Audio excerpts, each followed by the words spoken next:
This is Laura Eubanks of Design for Serenity, reporting from Coronado, California with your succulent tip of the day. This is a property that we do once annual maintenance on, and therefore I haven't been here for a full year. This bed, as you can see, is the hottest mess that I have ever seen. Now, you know, I've told you, oh, you know, you only need me once a year. Well, yeah, but I still expect your gardener to pull weeds, to deadhead, right? I expect your gardener to know better than to apply Roundup and overspray on the succulents. See this sticks on fire? See this dye back here? And this poor agave moonstone is half gone. See here? And then look back here at these dead weeds. So I deduced, oh, and look here. Here's a moonstone that's toast that the gardener sprayed, and he oversprayed on our succulents. So that makes me very, very unhappy. As far as the growth, there's been exponential growth in this bed too, because this client still has lawn. So you know that we had a lot of rain in the wintertime. It's currently June, so there's that. But this area gets a lot of water to support the grass, thus giving the succulents a lot of water too. So I recommended to this client that I come twice a year. So fire the gardener and have Laura come twice a year. Take a look though, it's not all bad. Look at this aloe vera. So you can really get it, look at the size. Look at this. Look at the size of this thing. Isn't this incredibly beautiful? Common aloe vera. This is one of my favorite plants. And look at this Orgialis. This Kalanchoe Orgialis is gorgeous. This is a pretty hot corner of the garden too, but because this is an island, the ocean is just a stone's throw away, so there is a lot of marine layer and you know, fairly mild temps at night. But I also have to cut up a lot of jade. There's way too much jade going on in this garden. We can't even see the pebble work that I did anymore. So that's the thing. When you're evaluating your succulent beds, you have to make decisions. And what I recommend is the first thing that you do is clear out the weeds. Then deadhead.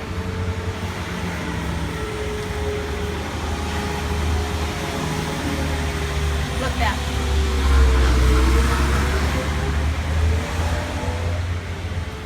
Okay, then pull out any dead plants like our poor moonstone. And you know what, I'm gonna go ahead and pull out this Tirukali. We've got a lot of really beautiful Tirukali in the back, and I'm gonna take a piece off of one of the healthy specimens in the back and reset it out here. I'm gonna dig up this Crassula argentea because it's run amok, it's overgrown, it's too large for the space, and I'm going to reset pieces.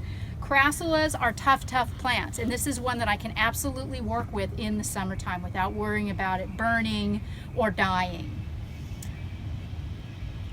All right, I'm gonna get to it.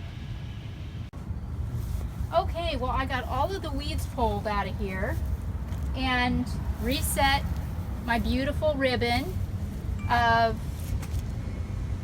Sonora Shiners. Yeah, these little pebbles are called Sonora Shiners. These are beautiful pebbles.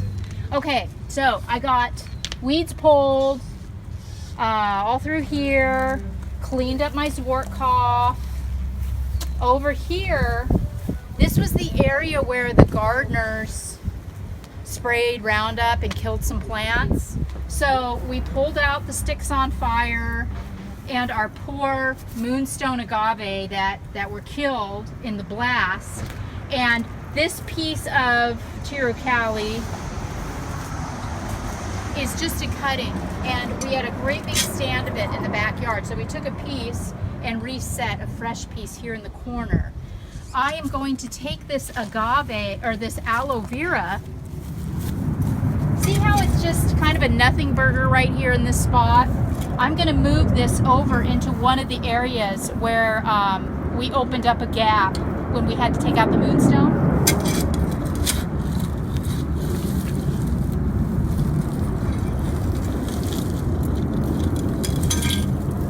So I can just take this and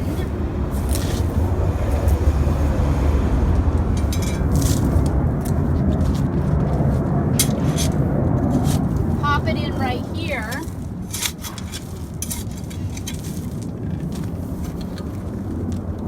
And this island of Coronado, this is all sand. So you almost don't need a shovel. It's pretty awesome.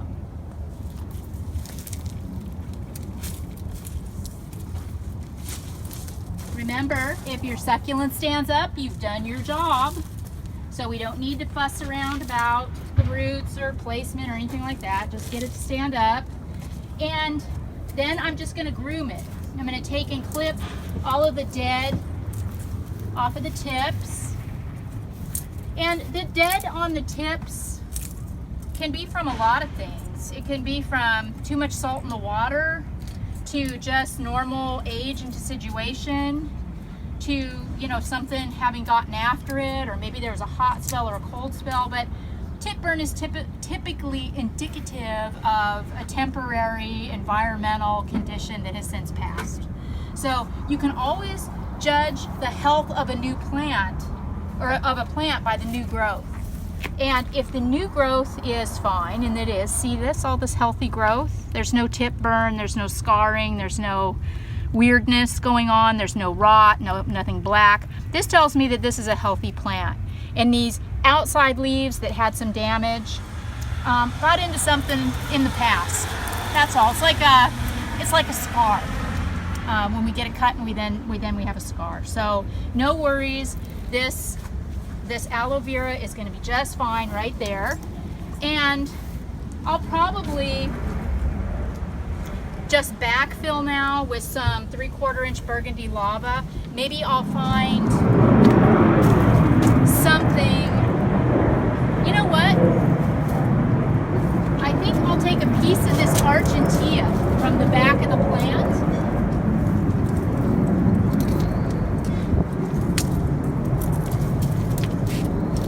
And I'll stick it right here, because this looks a little empty, doesn't it?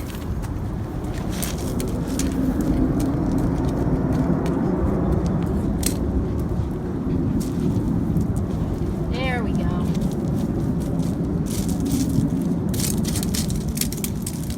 That fills up that gap very, very nicely. I am going to have Greg come back tomorrow with some bags of the burgundy lava to just fill in where you see dirt. And I think this garden will be good to go for the next 6 months until I come back in February. This has been Laura Eubanks, Justice, Viv, and Greg reporting to you from Coronado, California with your succulent tip of the day.